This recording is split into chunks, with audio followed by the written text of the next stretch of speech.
खत अलमारी से उसके पुराने निकल आए, फिर से मेरे चेहरे पर ये दाने निकल आए।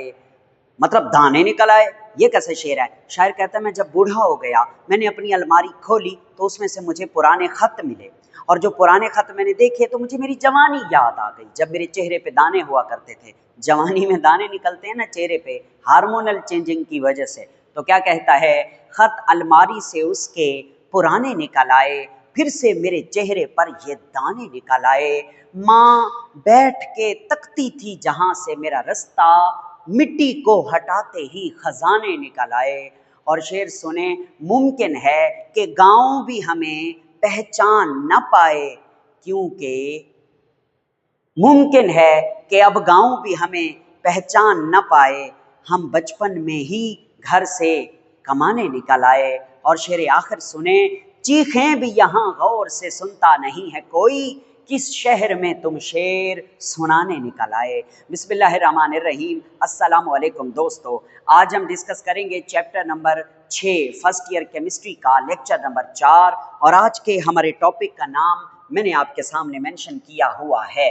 हमारा टॉपिक है measurement of enthalpy change of reaction delta H R. आइए इस टॉपिक का मतलब समझते हैं। हमारे पास है ये डेल्टा एच। आपको पता है इस डेल्टा एच को क्या कहते हैं? इस डेल्टा एच को बोलते हैं enthalpy change.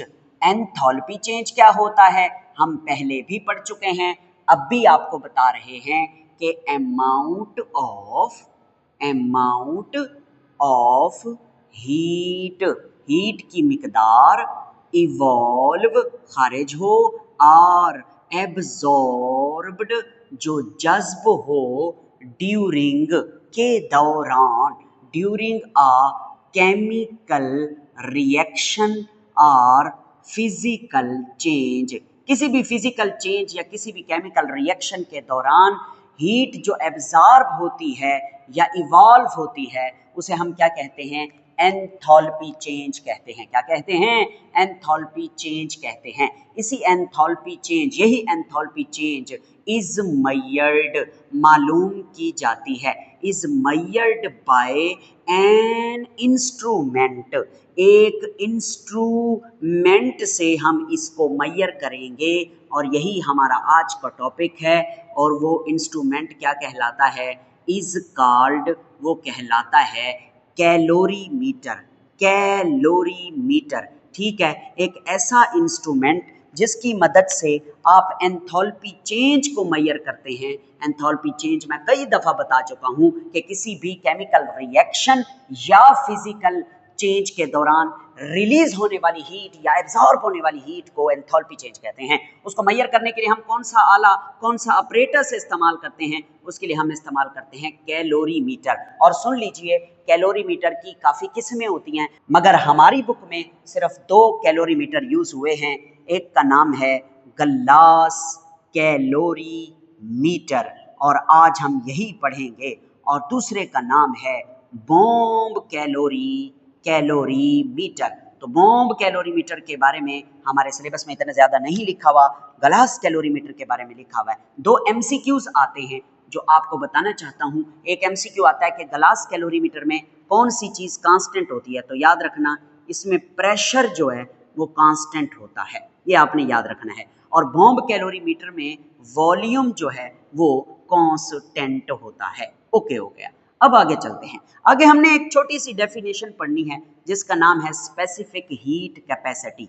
Specific heat capacity की डेफिनेशन क्या है, आइए रीड करते हैं। वो कहता है the amount of heat require to raise कहते हैं बढ़ाने के लिए, the temperature of a substance of mass 1 kilogram by 1 kelvin या फिर 1 degree is called specific heat capacity. आओ इसको समझते हैं। हमारे पास एक बीकर है, इस बीकर में 1 किलोग्राम कोई भी सब्सटेंस है, आया वो वाटर है या कोई और सब्सटेंस है, कुछ भी हो सकता है, वो होना 1 किलोग्राम चाहिए। 1 किलोग्राम वाटर है या कोई और चीज़ है, और इसका सपोज टेम्परेचर है 25 डिग्री सेल्सियस, ठीक है, ये 25 डिग्री सेल्सियस पे पड़ा हुआ है। आप इसका टेम्परेचर बढ़ाना चाहते हैं। आप चाहते हैं कि इसका टेम्परेचर 25 डिग्री से कितना हो जाए, 26 डिग्री हो जाए, तो कितना इजाफा होगा टेम्परेचर का, 1 डिग्री का इजाफा होगा। यानी आप इस सब्सटेंस का टेम्परेचर 1 डिग्री बढ़ाना चाहते हैं। तो किसी भी चीज का टेम्परेचर बढ़ाने के लिए क्या करते होते हैं, हम हीट देते हैं। तो आप इसको क्या देंगे, आप इसको हीट करेंगे, नीचे से शम्मा जलाएंगे। जब आप इसको हीट करेंगे तो इसके अंदर एनर्जी यानी हीट एनर्जी अंदर दाखिल होगी। तो किसी भी सब्सटेंस जो कि 1 किलोग्राम है उसका टेम्परेचर 1 डिग्री बढ़ाने के लिए यानी 25 से 26 करने के लिए जितनी हीट आप इसको देंगे, जितनी हीट ये जज्ब करेगा, जितनी हीट इसको ज़रूरत होगी, उस हीट की मिकदार को नाम देते हैं स्पेसिफिक हीट कैपेसिटी। अच्छा, एक मजे की बात, यहाँ पे आपने डिग्री सेल्सियस लिया हुआ है टेम्परेचर, अगर आप केल्विन में लेते हैं मतलब 25 केल्विन पर वो पड़ा हुआ है, आप इसको 26 केल्विन करना चाहते हैं, तब भी हीट की मिकदार सेम होगी। 1 डिग्री बढ़ाएं या 1 केल्विन बढ़ाएं, जो भी आप बढ़ाना चाहें। ठीक हो गया। तो फिर इसकी डेफिनेशन हमें समझ आ गई है। अब आगे चलते हैं। अब हम देखते हैं इसके यूनिट के बारे में कि ये जो स्पेसिफिक हीट कैपेसिटी है इसके यूनिट क्या होते हैं। मेरे बेटे इसका यूनिट होता है joule per kilogram per degree Celsius, या आप इसे यूं भी लिख सकते हैं जाउल पर किलोग्राम पर केल्विन। इसका मतलब समझना कि 1 किलोग्राम सब्सटेंस है, उसका टेम्परेचर 1 डिग्री बढ़ाने के लिए जितने जाउल एनर्जी इस्तेमाल होगी उसे स्पेसिफिक हीट कैपेसिटी कहेंगे। फिर इसी तरह 1 किलोग्राम सब्सटेंस है, 1 केल्विन आप उसका टेम्परेचर बढ़ाना चाहते हैं, तो दी जाने वाली एनर्जी या हीट जो जाउल में होगी उसको हम नाम देंगे specific heat capacity. Let me take an example. Water की स्पेसिफिक हीट कैपेसिटी देखते हैं और स्पेसिफिक हीट कैपेसिटी को C से जाहिर करते हैं। C for water is equal to 4184 joule per kilogram per degree Celsius. तो पर डिग्री सेल्सियस लिखें या पर केल्विन बात एक ही है, यानी ये लिखें कोई फर्क नहीं पड़ता, पर केल्विन लिख देते हैं हम। ठीक है, तो ये है वाटर की स्पेसिफिक हीट कैपेसिटी। ओके, अगर आप इसको पर किलोग्राम को ग्राम में तब्दील करना चाहते हैं, यानी पर किलोग्राम को पर ग्राम में चेंज करना चाहते हैं, मतलब यहाँ पे तो हमने 1 किलो पानी लिया है ना, अगर आप 1 किलो पानी नहीं सिर्फ 1 ग्राम पानी लेना चाहते हैं तो उसकी हीट कैपेसिटी क्या होगी। तो फिर आप इस वैल्यू को 1000 पे जब डिवाइड करेंगे तो इसका आंसर क्या आएगा, इसका आंसर आएगा 4.18 जाउल। तो जाउल रहेगा ना, ये जो किलो पर किलोग्राम है ये पर ग्राम हो जाएगा, पर केल्विन वैसे का वैसा रहेगा। बहुत आसान है कि 1 किलो पानी का टेम्परेचर 1 केल्विन बढ़ाने के लिए 4184 जाउल आप एनर्जी देते हैं, और 1 ग्राम पानी का टेम्परेचर 1 केल्विन बढ़ाने के लिए 4.18 जाउल एनर्जी जो है आप देते हैं। अच्छा, आप इसको यूं भी लिख सकते हैं, कैसे, मतलब आप इसको यूं भी लिख सकते हैं, यानी कि 4.18 जाउल पर ग्राम पर डिग्री सेल्सियस, यूं भी लिख सकते हैं। डिग्री सेल्सियस भी वैल्यू सेम रहती है, चाहे पर डिग्री सेल्सियस लिखें चाहे पर केल्विन लिखें। ओके, अच्छा, अब वो ये भी कहता है कि हम क्या करते हैं, हम इसको राउंड ऑफ करके ना यूं लिख लेते हैं 4.2, यानी 18 को राउंड ऑफ करके 4.2 जाउल पर ग्राम पर डिग्री या पर केल्विन। ज्यादातर हम न्यूमेरिकल्स में ये वाली वैल्यू यूज करेंगे 4.2 जाउल पर ग्राम पर केल्विन वाली। अब हम पढ़ते हैं ग्लास कैलोरीमीटर क्या होता है। प्यारे बेटे, ये जो ग्लास कैलोरीमीटर है ये एक ऐसा अपरेटस है जो जिससे हम मेजर कर सकते हैं हीट फ्लो या एंथैल्पी, रिलीज होने वाली हीट या एब्जॉर्ब होने वाली heat flow for reaction which is in solution form, यानी वो वाला रिएक्शन जो सॉल्यूशन की हालत में होता है, लिक्विड हालत में ज़्यादातर होता है, उसके लिए हम ग्लास कैलोरीमीटर को यूज़ करते हैं। कोई मिसाल लीजिए, जैसे कि डेल्टा एच एन क्या होती है, हीट ऑफ न्यूट्रलाइजेशन या एंथैल्पी ऑफ न्यूट्रलाइजेशन। इसको फाइंड आउट करने के लिए हम ज़्यादातर ये वाला ग्लास कैलोरीमीटर इस्तेमाल करते हैं। और ग्लास कैलोरीमीटर की कंस्ट्रक्शन पढ़ते हैं कि इसमें क्या क्या होता है। मेरे बेटे, इसमें दो बीकर होते हैं, ये है बड़ा बीकर ब्लैक कलर वाला और ये है छोटा बीकर जो जिसको हमने ब्लू कलर से जाहिर किया है। ये जो बड़ा बीकर है, ये जो छोटा बीकर है, इन दोनों को हम नाम दे देते हैं दीज आर बीकर्स। ये दोनों बर्तन हैं, बीकर्स हैं शीशे के बने हुए। अब होता ये है कि बड़े बीकर और छोटे बीकर के दौरान यहाँ पे कॉटन रख दी जाती है, जिसे आप कॉटन वूल भी कहते हैं, कपास। हाँ, आपको पता है कपास इंसुलेटर है। हम सर्दियों में गर्म कपड़े पहनते हैं, रात को कपास वाली रजाइयाँ ओढ़ के हम सो जाते हैं। ऐसा क्यों करते हैं? क्योंकि कॉटन जो है वो इंसुलेटर है। तो यहाँ पर कॉटन वूल यानी कपास का इस्तेमाल किया जाएगा जो कि इंसुलेटर का काम करेगी। यानी अगर अंदर इस बीकर के कोई हीट रिलीज हो तो वो उस हीट को बाहर ना जाने दे, या बाहर से कोई हीट अंदर आना चाहे तो उसको अंदर ना आने दे। तो ये इंसुलेटर का काम कर रही है। ओके, हो गया, दो बीकर हो गए। अब आगे चलते हैं। ये जो बीकर है, ये बीकर ये फिलहाल खाली है। हम क्या करते हैं, हम इसके अंदर डालते हैं थर्मामीटर। क्या डालते हैं? थर्मामीटर। ठीक है, जो भी हो थर्मामीटर। इसमें जब थर्मामीटर डाल देंगे तो थर्मामीटर क्या करेगा, इस खाली बीकर का टेम्परेचर नोट करेगा। उस खाली बीकर के टेम्परेचर को हम कहेंगे T1। ठीक है, वो क्या है, X, कोई भी टेम्परेचर है तो उसको हम नोट कर लेंगे। उसके बाद हम क्या करेंगे, उसके बाद ना हम इसके अंदर डाल रहे हैं दो चीज़ें, यानी हम इसके अंदर डाल रहे हैं NaOH का सोल्यूशन और इसमें डाल रहे हैं HCl का सोल्यूशन। NaOH को लेकर पानी में डाल दें और HCl को लेकर पानी में डाल दें तो आपके पास ये दो सोल्यूशन बन जाएंगे, HCl का हाइड्रोक्लोरिक एसिड का सोल्यूशन और सोडियम हाइड्रोक्साइड का सोल्यूशन।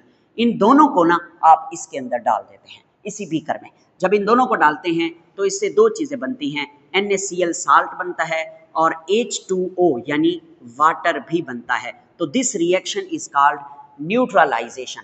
तो आपने पढ़ा है कि इस रिएक्शन में हीट रिलीज होती है क्योंकि जो डेल्टा एच एन है एंथैल्पी ऑफ न्यूट्रलाइजेशन, ये एक एक्सोथर्मिक प्रोसेस होता है, इसमें हीट रिलीज होती है। तो इस रिएक्शन में जो कि न्यूट्रलाइजेशन रिएक्शन है, रिलीज होने वाली हीट को मेजर करने के लिए कि कितनी हीट रिलीज हुई है, हम इसी कैलोरीमीटर का इस्तेमाल करेंगे। अब कैसे इस्तेमाल करेंगे, अब सुनना। जैसे ही आपने NaOH को इसके अंदर डाला, फिर HCl को डाला, उन दोनों ने रिएक्ट किया, रिएक्शन से NaCl और वाटर बना, तो हीट जाहिर है रिलीज हुई। अब हीट रिलीज हुई, हो गई रिलीज। अब समझना, वो हीट इधर बाहर तो नहीं निकलेगी क्योंकि बाहर तो इंसुलेटर मौजूद है और ऊपर से आपने इसको ढक्कन से ढक रखा है, मगर ये ढक्कन बिल्कुल प्रेशर कुकर की तरह एयर टाइट नहीं है। ये ढक्कन ऐसे ही लूजली अटैच्ड है, यानी कि चिपका हुआ नहीं है, बस एवं ही रख दिया है जैसे खवातीन सालन बनाते हुए देगची के ऊपर ढक्कन रख देती हैं। तो ये ढक्कन है और इसके अंदर डाला जाता है एक और चीज़ जो कि इस तरह की होती है, इसको बोलते हैं स्टीरर। स्टीरर कहते हैं हिलाने वाला, मतलब जैसे चम्मच से हम किसी भी चीज़ को मिक्स करते हैं, लैब के अंदर एक चम्मच की तरह का स्ट्रक्चर होता है, एक अपरेटस होता है जिसको हम एक इंस्ट्रूमेंट होता है जिससे हम चीज़ों को मिक्स कर सकते हैं। तो ये जो इंस्ट्रूमेंट है यहाँ पर, इसका नाम है स्टीरर। ओके जी, तो इस स्टीरर से आप क्या करेंगे, NaOH और HCl के सॉल्यूशंस को मिक्स करेंगे ताकि हीट जो है वो बराबर ताकि जो हीट रिलीज हुई है वो बराबर मिक्स हो जाए। हो गई, ठीक है। अब जब ये सारा काम हो गया तो अब आप दोबारा से इसमें थर्मामीटर डालेंगे और इसका T2 मेजर करेंगे जो कि Y होगा। पहले T1 मेजर कर लिया था, अब T2 मेजर किया है, जाहिर है T2 ज्यादा होगा। तो अब हमें क्या चाहिए, हमें चाहिए डेल्टा T यानी चेंज इन टेम्परेचर या राइज इन टेम्परेचर, जो टेम्परेचर बढ़ा है उसकी मिकदार। उसके लिए हम क्या करेंगे, T2 माइनस T1 कर लेंगे। ओके हो गया जी, ठीक है सर। ये तो हमें डेल्टा T मिला है यानी राइज इन टेम्परेचर मिला है। यानी फर्ज करो पहले जो टेम्परेचर था वो 25 डिग्री सेल्सियस था, अब जो टेम्परेचर है वो 85 डिग्री सेल्सियस है। ठीक है, तो चेंज इन टेम्परेचर हमें डेल्टा T से मिला है। हमें क्या मालूम करना है, हमें तो डेल्टा H फाइंड आउट करना है ना, यानी कि enthalpy change during this reaction. तो उसके लिए आपको क्या करना है, उसके लिए कुछ पॉइंट आपने याद रखने हैं। नंबर 1, सबसे पहले आप ये वाला फार्मूला लगाएंगे, Q is equal to M multiply by C multiply by delta T। Delta T का तो हमें पता है कि ये चेंज इन टेम्परेचर है, M क्या है और C क्या है बेटा जानी, C होता है a heat specific heat capacity of water और m क्या है, m है mass of water, m क्या है, mass, मैं लिख देता हूं, m है mass of water, या फिर यहां पे लिया जाता है mass of solution, mass of solution, जो भी solutions आप ले रहे हैं उनका mass, यानी जैसे आप NaOH ले रहे हैं और HCl ले रहे हैं, इन सॉल्यूशंस का मैस यहाँ तो m की जगह आएगा, या वाटर का मैस यहाँ पे m की जगह आप पुट करेंगे। तो इस तरह का ये फार्मूला है। अब ये Q क्या है, ये Q वो हीट की मिकदार है जो रिलीज हुई है इस पूरे रिएक्शन में। सर जी वो तो डेल्टा H होती है, ठहर जाओ, हम पहले Q फाइंड आउट करेंगे फिर उससे हम डेल्टा H पर आएंगे। तो Q is equal to mass of water या mass of solution multiply by heat, specific heat capacity of water multiply by change in temperature. आप जब ये सारी वैल्यूज पुट करेंगे तो मैस तो आएगा ग्राम में, स्पेसिफिक हीट कैपेसिटी का यूनिट क्या होता है, जाउल पर ग्राम पर केल्विन, और यहाँ पे अब हम पर ग्राम पर केल्विन वाला यूज करेंगे, ये आखिर वाला जो मैंने आपको यहाँ पे बताया था। ओके, और डेल्टा टी टेम्परेचर का यूनिट क्या होता है, केल्विन। आप जरा तवज्जो से देखना, यहाँ पे ग्राम पर ग्राम से कैंसिल, किलो पर केल्विन, केल्विन से कैंसिल, बच क्या जाएगा, जाउल।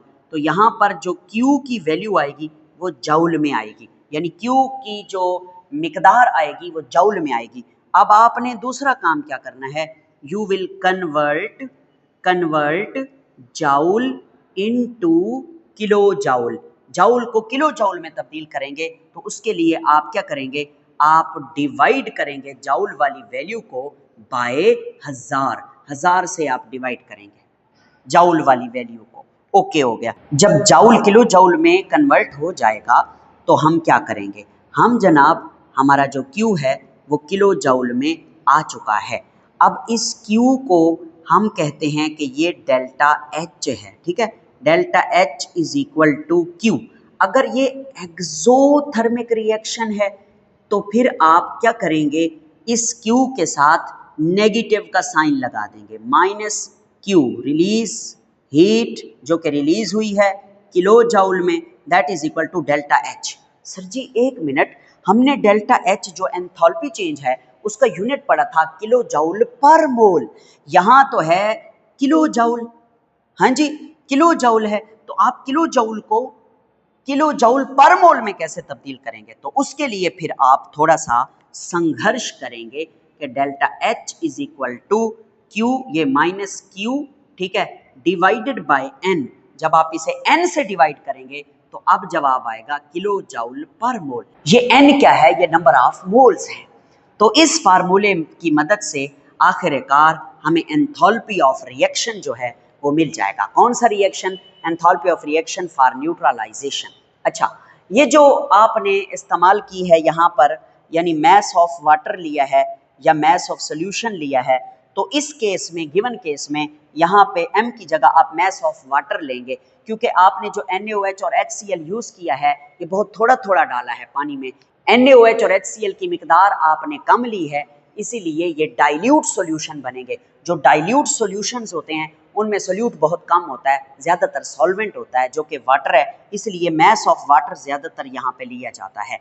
तो ये जो मैंने आपको पढ़ाया है सारे फार्मूले, इसको सही समझ आएगी जैसे ही अब हम सैंपल प्रॉब्लम 6.2 करेंगे न्यूमेरिकल, उससे हमें ये ज़्यादा समझ आ जाएगी। और एक मज़ेदार बात, इस ग्लास कैलोरीमीटर के दो नुक्स भी हैं। एक तो ये उन रिएक्शन की एंथैल्पी चेंज को मेजर नहीं करता जो गैस फेज में होते हैं, और दूसरा ये उन रिएक्शन की एंथैल्पी चेंज को भी मेजर नहीं करता जिनके प्रोडक्ट का टेम्परेचर बहुत ज़्यादा रेज कर जाता है रिएक्शन के दौरान। ये इसके लिमिटेशन है, इसके नुक्स हैं, आप देखिएगा बुक में भी लिखे हुए। तो यहां पर जो बातें हमने डिस्कस की हैं उनको समझने के लिए सैंपल प्रॉब्लम 6.2 बहुत आसान है।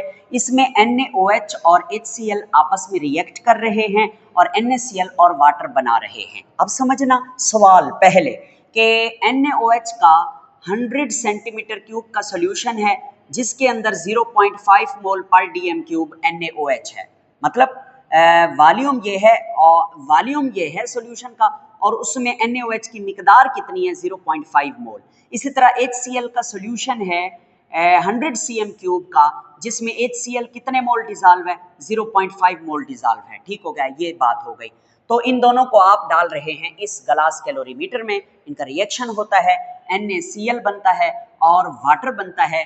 तो इस दौरान पहले जो टेम्परेचर था रिएक्शन से पहले, वो टेम्परेचर था 25 डिग्री सेल्सियस T1। फिर जब रिएक्शन हो गया तो उसके बाद जो टेम्परेचर में चेंज आया वो कितना है, 28.5। उसके बाद वाटर की हीट कैपेसिटी भी दी गई है, डेल्टा HN यानी enthalpy of neutralisation find out करनी है। आइए इसको सॉल्व करते हैं। बहुत आसान न्यूमेरिकल है, लगता मुश्किल है बड़ा आसान। इसका सोल्यूशन क्या है, आपको कौन सा फार्मूला चाहिए, आपको चाहिए delta HN is equal to minus Q divided by N, kilo joule पर मोल में आंसर आएगा। ये वाला ये फार्मूला जो है ये आपको चाहिए, है ना। इस फार्मूले से आप फाइंड आउट कर सकते हैं delta HN enthalpy of neutralisation. अब इसके लिए पहले हमें Q चाहिए, ठीक है। अच्छा, Q क्या होता है, Q is equal to mass of solution multiply by heat capacity multiply by delta T। इसके लिए C तो मौजूद है, यह है पड़ा, डेल्टा T अभी हम मालूम कर लेते हैं। Delta T is equal to T2 minus T1।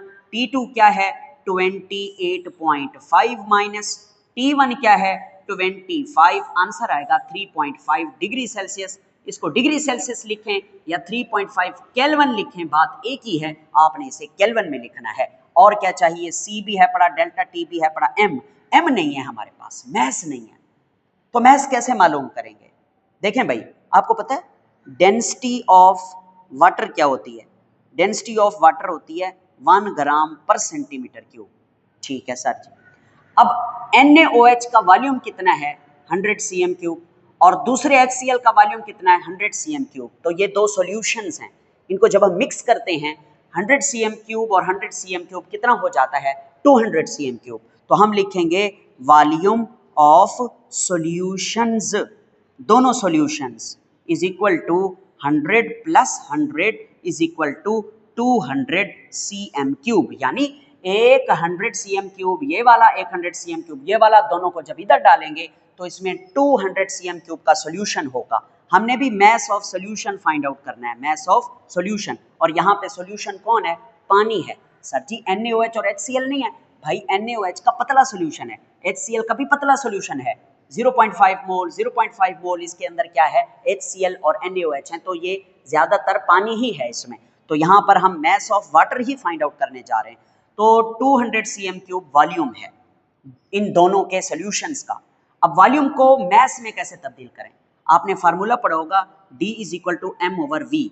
अगर मैं V को इधर ले आऊं तो M is equal to D multiply by V, मतलब डेंसिटी को वॉल्यूम से ज़रब दें तो मैस निकल आता है। वॉल्यूम कितना है 200, पानी की डेंसिटी कितना है 1, तो 1 से मल्टीप्लाई करेंगे तो इसका आंसर कितना आएगा, 200 ग्राम। अब हमारे पास मैस भी आ चुका है। तो आइए आगे चलते हैं, Q वाला फार्मूला लगाते हैं। Q is equal to M की जगह मैस, और मैस कितना है 200 ग्राम, मल्टीप्लाई C की जगह specific heat capacity of water 4.2 joule पर ग्राम पर केल्विन हो गया, मल्टीप्लाई आगे टेम्परेचर कितना है 3.5 केल्विन। अब देखें जो यूनिट कटते हैं उन्हें पहले काट लेते हैं, पर ग्राम ग्राम से कैंसिल, जो पर केल्विन है केल्विन से कैंसिल, जवाब किस में आएगा, जाउल में आएगा। और Q इसका जवाब आता है 2980 जाउल में आंसर आता है। ठीक है, ये Q जाउल में आ गया।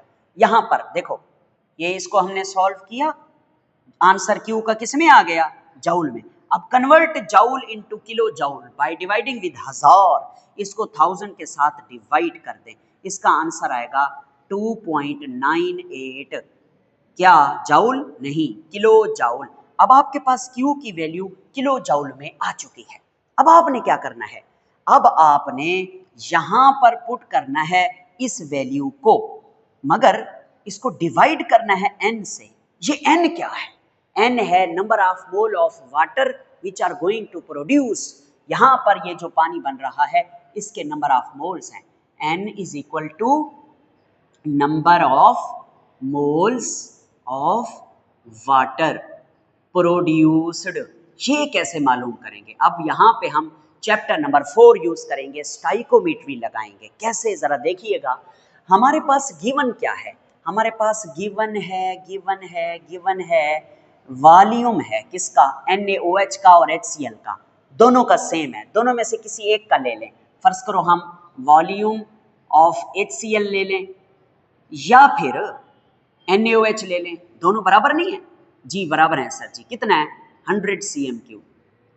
मतलब उसका भी 100 cm3 है, उसका भी 100 cm3 है। हम ऐड नहीं कर रहे, दोनों में से किसी एक का ले रहे हैं। ये वॉल्यूम निकल आया। cm3 को आप ना dm3 में तब्दील करें, इसको 1000 से डिवाइड करें, आंसर आ जाएगा 0.1 dm3। ओके हो गया, ये वॉल्यूम आ गया।